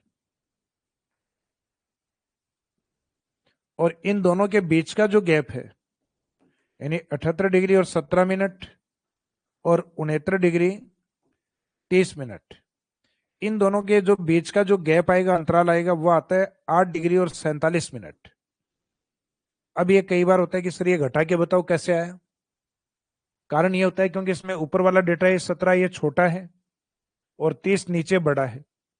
तो इसका मीनिंग इस छोटे में से ये बड़ा तो नहीं घटेगा, इसका मीनिंग ऊपर वाले को बड़ा बनाया जाए। तो हमें पता है कि जो इस साइड में 78 डिग्री है, इस 78 डिग्री में से 1 डिग्री कम कर लेंगे हम 77, और 1 डिग्री जो कम किया उसको हम मिनट में कन्वर्ट कर दें। तो 1 डिग्री में कितने मिनट? 60 मिनट। यहां समय की बात नहीं कर रहे, हम जो उसका गणितीय वैल्यू होता है डिग्री का उसको डिवाइड कर रहे हैं। तो 1 डिग्री में 60 मिनट होते हैं, तो उसकी वैल्यू को डिग्री से 77 लिख के यहाँ उस डिग्री की वैल्यू को हम आगे कन्वर्ट कर सकते हैं मिनट के अंदर। तो इसका मीनिंग है संख्या या डिजिट में कोई फर्क भी नहीं आएगा, और उसका जो 1 डिग्री की वैल्यू उसके मिनट वैल्यू में ऐड कर ली हमने, तो वो 60 मिनट वैल्यू अगर इसमें ऐड कर लोगे आप तो ये हो जाएगा फिर इस साइड में 77 डिग्री और यहाँ 60 है, और 17 को ऐड करेंगे तो यहाँ पे भी 77 मिनट, और नीचे का जो डेटा है आपका 69 डिग्री और 30 मिनट। अब इसमें से आप इजीली घटा सकते हो, 77 में से 23 गया 47 मिनट, और 77 में से 69 गया तो यहाँ पे 8 डिग्री। तो राजस्थान में जो देशांतरों के बीच का जो अंतराल आता है, इन दोनों के बीच का अंतराल आता है वो लगभग 8 डिग्री और 47 मिनट देशांतरों का अंतराल आता है। यानी एक राउंड फिगर में देखें तो लगभग 9 डिग्री देशांतरों का अंतराल है।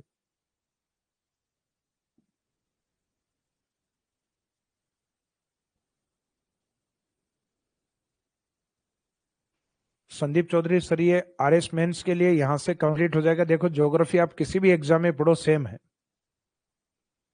सेम है, सिर्फ पुराने क्वेश्चन पेपर आप उसमें देख लेना डिस्क्रिप्टिव किस तरीके के क्वेश्चन पूछे गए हैं।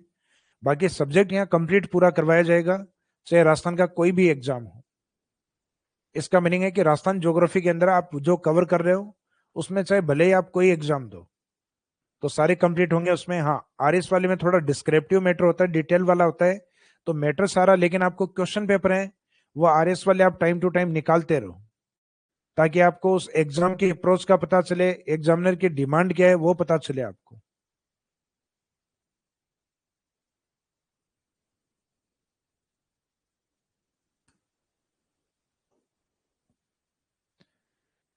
तो राजस्थान के पूर्व पश्चिम का एक तरीका तो जो मैंने अभी आपको बताया, दूसरा तरीका यह भी हो सकता है कि आप 69 डिग्री और 30 मिनट है, इसको एक बार राउंड फिगर में ले लो, लगभग 70 डिग्री मान लीजिए। तो हम यहाँ जो आधा डिग्री छोड़ रहे हैं, आधा डिग्री यानी 30 मिनट, इसको हम बाद में काउंट कर लेंगे। तो 17 डिग्री से अगर राजस्थान को माने तो 70 के ऊपर वैल्यू कितनी आती है, 78 डिग्री और 17 मिनट। तो ये 70 और 78 के बीच का गैप कितना हो गया, 8 डिग्री और 17 मिनट का गैप। लेकिन इसमें अभी ये 30 मिनट जो छोड़े हुए हैं वो भी ऐड करने अपने को। तो 70 डिग्री से ऊपर की जो वैल्यू है वो 8 डिग्री और 17 मिनट का गैप, और ये 30 मिनट वाला गैप और छोड़ा हुआ है। तो उस 30 मिनट वाले गैप को भी अगर हम ऐड करें तो इसका मीनिंग फिर वैल्यू आएगी अपने 8 डिग्री और 47 मिनट। तो ये आप ध्यान रखिएगा इसमें कि राजस्थान का जो देशांतरीय विस्तार है वो लगभग 9 डिग्री, या फिक्स डेटा के अकॉर्डिंग बात करें तो 8 डिग्री 47 मिनट। जो अक्षांशीय विस्तार जो आपका आ रहा था 7 डिग्री और 9 मिनट, जो हमने घटा के देखा था 30 और 23 वाले डेटा को, तो यहाँ 78 से 69 को हम घटाएंगे तो लगभग 8 डिग्री, और बाकी का जो गैप है वो 47 मिनट। तो यहाँ नोट के अंदर आपको जो लिखना है,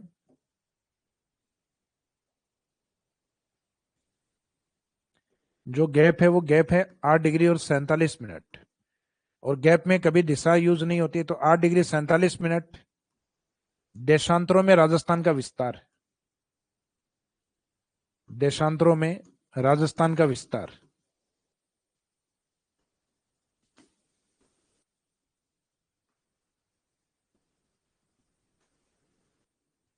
अब यहां कोई इंपोर्टेंट देशांतर यूज नहीं होता, जैसे राजस्थान में इंपोर्टेंट अक्षांश यूज होता है 23.5 डिग्री। तो पृथ्वी पे जो इंपोर्टेंट देशांतर हैं, जिसमें एक तो 0 डिग्री आता है ग्रीनविच, एक 180 डिग्री आता है, और एक भारत के अकॉर्डिंग देखें तो 82.5 डिग्री आता है। तो देशांतर में ना तो 0 डिग्री राजस्थान में है, ना 180 डिग्री है, ना 82.5 डिग्री है। तो इसका मीनिंग जो पृथ्वी पे इंपोर्टेंट जो लॉन्गिट्यूड या देशांतर माने गए हैं उनमें राजस्थान में एक भी नहीं है। तो देशांतरों में यहाँ कोई स्पेसिफिक देशांतर, जैसे कि अक्षांश रेखाओं में बात की थी हमने कर्क रेखा पर, तो ऐसा कोई इंपोर्टेंट देशांतर की यहाँ बात नहीं होगी। फिर यहाँ एक कॉन्सेप्ट आता है मिड विलेज या मध्य गांव करके।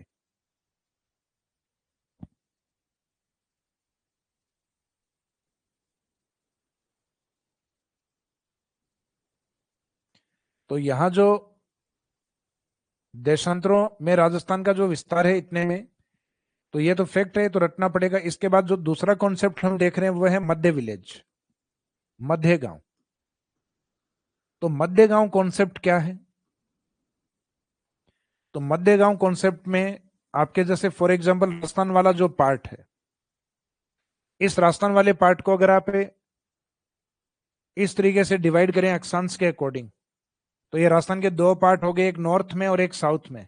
और ऐसा ही एक पार्ट आप देशांतर के अकॉर्डिंग करें, एक ईस्ट में और एक वेस्ट में। तो ये दोनों लाइन एक दूसरे को क्रॉस करते हुए हैं, और ये एक दूसरे को जहां काटेंगे वो राजस्थान का लगभग मिड आएगा, वो राजस्थान का मध्य आएगा। और ये राजस्थान का मिड या सेंटर अगर किसी सिटी में होता तो इस कॉन्सेप्ट को हम कहते हैं मिड सिटी, मध्य शहर।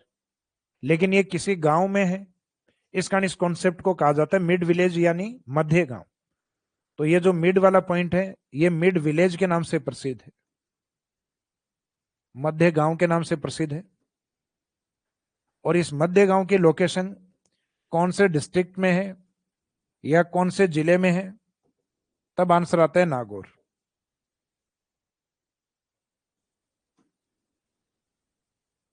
तो मिड किसी विलेज में है, वो विलेज कौन सा है, तो विलेज आता है लामपोलाई। कुछ जगह मैं को साइलेंट कर देते हैं, लापोलाई भी बोल देते हैं, बाकी सही नाम है लामपोलाई। क्या लाई? लाम्पो लाई। तो ये रेवेन्यू बोर्ड के पुराने रिकॉर्ड में तो ये लाम्पोलाई लिखा हुआ है कि मिड विलेज ऑफ राजस्थान क्या है, लाम्पोलाई कहाँ स्थित है, नागौर।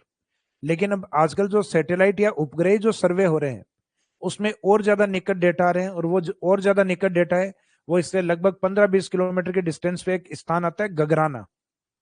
गगराना मकराना नहीं है, तो मकराना डीडवाना कुचामन में आता है, जबकि गगराना नागौर में ही है। तो वर्तमान में सैटेलाइट सर्वे अगर ये मेंशन कर दिया गया है या गगराना ऑप्शन में भी आ गया तो आंसर गगराना ही होगा फिर। तो ऑप्शन में भले ही लापोलाई दिया हुआ हो, लेकिन लापोलाई से ज्यादा सटीक गगराना है। लेकिन जब लापोलाई ऑप्शन ही नहीं है तो आंसर अपने को गगराना मानना है फिर। और जब गगराना अपडेट वाला ऑप्शन नहीं है तो मजबूरी में आंसर ये पुराने वाला मानना है अपने को, लामपोलाई। तो राजस्थान में मिड क्या है समझ में आ गया, राजस्थान का केंद्र या सेंटर है। और ये गांव में होने के कारण इस कॉन्सेप्ट को क्या बोला गया है, मिड विलेज। तो इसमें साथ में अपने को सैटेलाइट वाला भी रेफरेंस देना है कि सैटेलाइट सर्वे के अकॉर्डिंग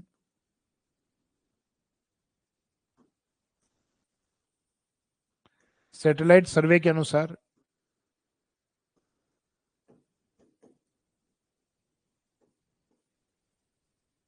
राजस्थान का मध्य गांव mid village of Rajasthan according to satellite survey is गगराना।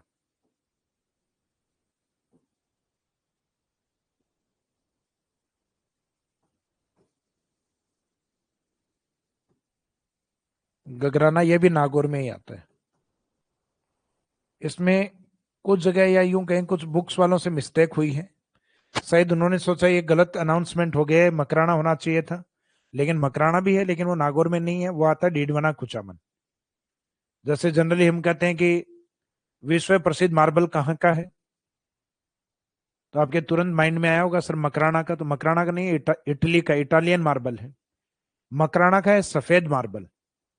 तो विश्व प्रसिद्ध सफेद मार्बल जहां का है मकराना का, वो मकराना अलग पॉइंट है डीडवाना कुचामन, जबकि ये गगराना पॉइंट आएगा। तो यहाँ ये गगराना को याद रखिएगा आप।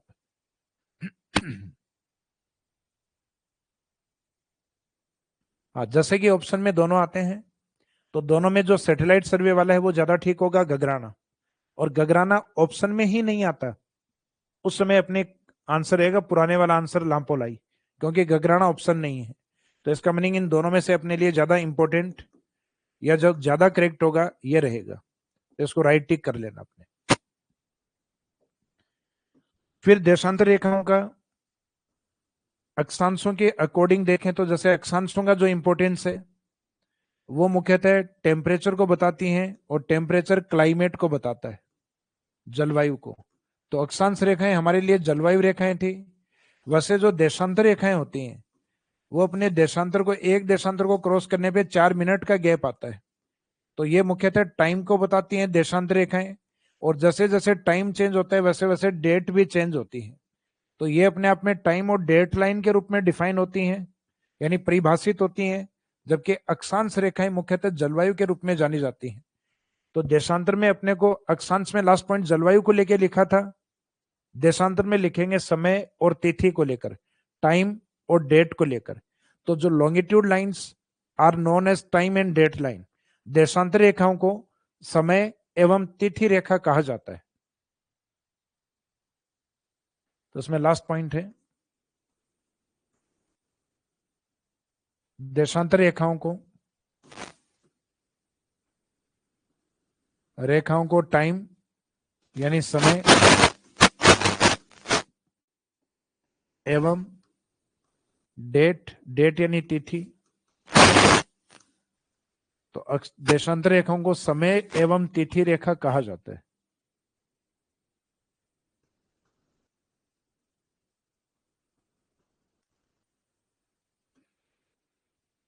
समय के अकॉर्डिंग इनकी वैल्यू आपको पता होनी चाहिए। जैसे 1 डिग्री देशांतर को अगर आपने क्रॉस किया है, पार किया है, तो इसका मीनिंग है समय कितना चेंज हो गया, 4 मिनट। लेकिन ये 4 मिनट आपको तभी बात करनी है जब 1 डिग्री देशांतर की बात हो। अक्षांश पे ये बात नहीं होती, क्योंकि अक्षांश कभी टाइम नहीं बताते। तो इसका मीनिंग 1 डिग्री के आगे देशांतर लिखा होना चाहिए, क्योंकि देशांतर ही अपने टाइम और डेट लाइन है। और फिर 1 डिग्री की बात नहीं हो कि इसका 60वां हिस्सा हो, यानी 1 डिग्री में अपने 60 मिनट होते हैं। तो यहाँ 60 मिनट की बात नहीं हो कि सिर्फ अगर 1 मिनट की बात हो, 1 मिनट देशांतर की, तो वो 1 मिनट लॉन्गिट्यूड या 1 मिनट देशांतर जो है उसकी वैल्यू होती है 4 सेकंड। तो ये ध्यान रखना कि जो बड़ी वैल्यू है डिग्री, तो उसमें 4 मिनट होंगे, और जो छोटी वैल्यू मिनट है उसमें 4 सेकंड रहेंगे। तो 1 degree longitude equal to 4 minute और 1 minute longitude equal to 4 second. तो मीनिंग है कि आपके यहाँ देशांतरों में कितना गैप है, वो गैप अगर डिग्री में आ रहा है तो 4 मिनट से गुणा कर दो, और वो गैप अगर मिनट देशांतर में आ रहा है तो मिनट देशांतर को 4 सेकंड से मल्टीपल कर दो, गुणा कर दो, उससे टाइम निकल आएगा। जैसे फॉर एग्जाम्पल, राजस्थान के पूर्व और राजस्थान के पश्चिम, इन दोनों के बीच में जो देशांतर है उनका गैप है 8 डिग्री और 47 मिनट, जो अभी हमने पॉइंट नंबर फर्स्ट में लिखा था। तो हमें पता है 1 डिग्री में अंतर कितना होता है, 4 मिनट समय का। तो 8 डिग्री में कितना अंतर होना चाहिए, तो 8 डिग्री को 4 मिनट से गुणा कर दीजिए, मल्टीपल कर दीजिए इससे। तो यहां तो आएगा 32 मिनट, 32 मिनट का अंतर। लेकिन अभी अपने पास कुछ मिनट देशांतर भी बचे हुए हैं, तो डिग्री वाले तो 4 मिनट से मल्टीपल हुए हैं, मिनट वाले किससे मल्टीपल होंगे, 4 सेकंड से। तो इसको 4 सेकंड से 47 को मल्टीपल करोगे तो डेटा आएगा अपने पास 188 सेकंड। अब 188 सेकंड को अगर हम मिनट में कन्वर्ट करें तो इससे अपने सामने आएंगे 3 मिनट और उसके ऊपर 8 सेकंड। तो डिग्री से अपने मिनट कितने निकले हुए थे, 32 मिनट, और ये मिनट देशांतर से मिनट कितने आए, 3 मिनट और 8 सेकंड।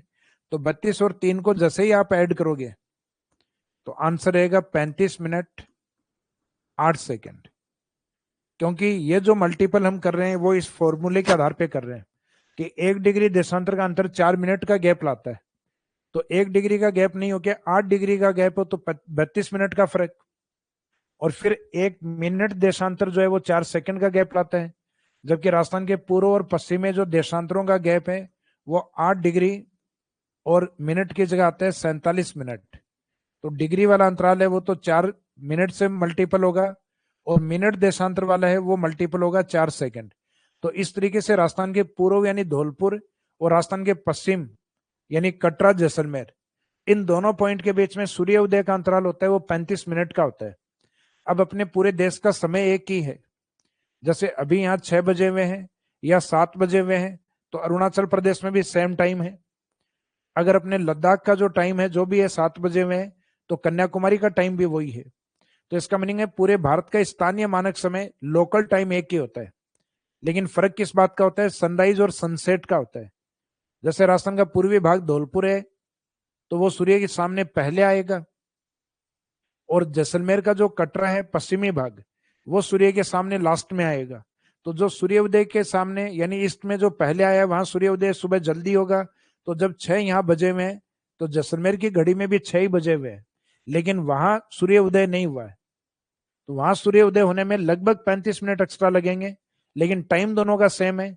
तो यहाँ सनराइज हो गया 6 बजे, तो जैसलमेर में वो सनराइज या सूर्य उदय होगा 6:35। और धौलपुर सूर्य के सामने पहले आता है तो पहले आगे निकल भी जाएगा ये। तो यहाँ सूर्य उदय अगर पहले हुआ तो सूर्यास्त भी पहले होगा। तो राजस्थान का पहला सनराइज और पहला सनसेट कौन देखता है, तो आंसर होता है धौलपुर। और राजस्थान के वेस्टर्न पॉइंट के ऊपर यानी पश्चिमी बिंदु पर सूर्य उदय कितने मिनट बाद होता है? तो 35 मिनट बाद में। तो अंतिम सूर्योदय और अंतिम सूर्यास्त होता है राजस्थान के पश्चिम में, कटरा अर्थात करड़ा के अंदर।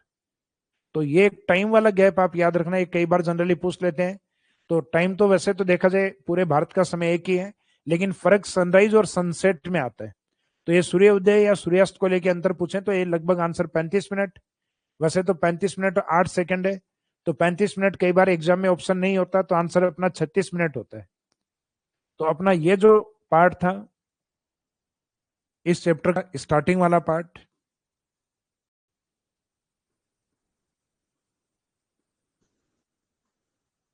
राजस्थान की स्थिति या राजस्थान की लोकेशन को लेकर था। तो राजस्थान की लोकेशन या स्थिति कंप्लीट हो गई है, क्योंकि इसमें 2 पॉइंट अपने को कवर करने थे, एक तो लेटीट्यूड अक्षांश और दूसरा पॉइंट अपने को कवर करना था देशांतर। तो अब इसमें एक सेकंड पार्ट अपना बचा है, वो बचा है राजस्थान का विस्तार। विस्तार वाले पॉइंट में आपको स्टार्टिंग में भी बताया था, आज कल भी बताया था कि क्षेत्रफल, आकृति और सीमा, ये 3 पॉइंट इसमें कवर करते हैं। तो इस वाले पार्ट को हम स्टार्ट करेंगे कल। तो आज के इस सेशन को यहीं विराम देते हैं। Thank you.